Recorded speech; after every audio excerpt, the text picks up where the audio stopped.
नारद जी महाराज पहुंचे भगवान विष्णु के पास। नारायण नारायण। प्रभु। हाँ नारद बोलो। प्रभु मैंने सुना है आपके पास भक्तों का कुछ सूची है, लिस्ट है। हाँ नारद है, जरा दिखाना। भगवान ने वह पुस्तक दे दी जिसमें भगवान के भक्तों की सूची थी।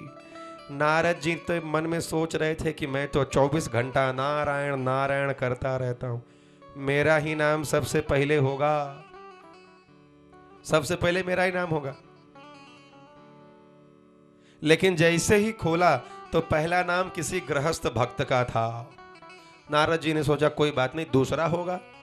दूसरा भी किसी गृहस्थ व्यक्ति का भक्त का नाम था। 4 चरण थे उस पुस्तक के।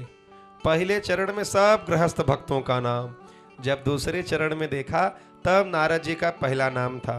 पुस्तक बंद करके नारद जी मुंह फुला लिए। मुंह फुलाना समझते हो? थोड़ा सा क्रोध में हो गए और भगवान को पुस्तक दे दिए।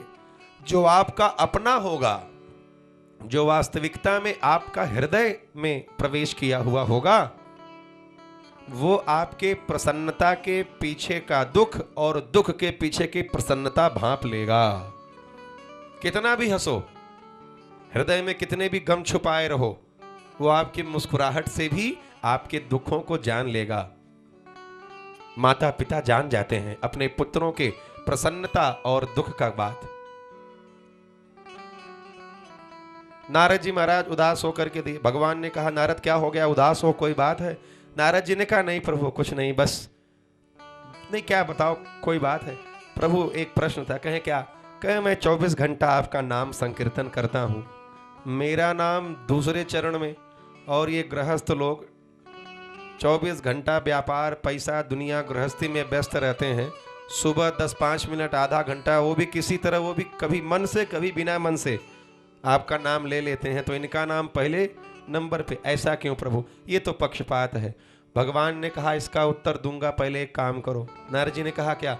एक कटोरी में भगवान विष्णु ने नारद जी को तेल भर के दिया और कहा इस तेल से भरी कटोरी को लेकर पृथ्वी के 3 चक्कर लगा के आओ। शर्त यह है कि एक भी बूंद तेल गिरनी नहीं चाहिए।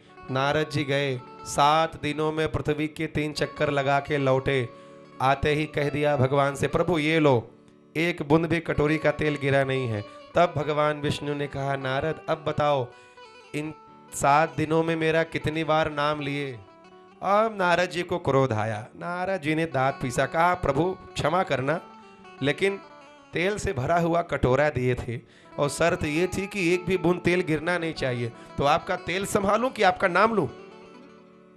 भगवान ने कहा नारद जब एक बूंद तेल संभालने में 7 दिन मुझे भूल गए, तो ये गृहस्थ तो छोटे छोटे बच्चों को संभालना, माता को संभालना, पिता को संभालना, सास ससुर जेठानी पड़ोसी, धन कमाना, धर्म करना, और तो और तुम साधुओं की जिम्मेदारी भी गृहस्थों पर भी है। इतना सब कुछ करते हुए अगर ये गृहस्थ 5 मिनट मेरा नाम ले रहे हैं, तो नारद बताओ ये बड़े कि तुम बड़े?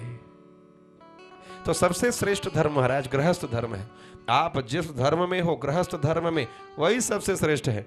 खूब साधु हो गए हैं। साधु जो हो मन के बन जाओ, जो विवाह कर लिए हो मन के साधु बन जाओ।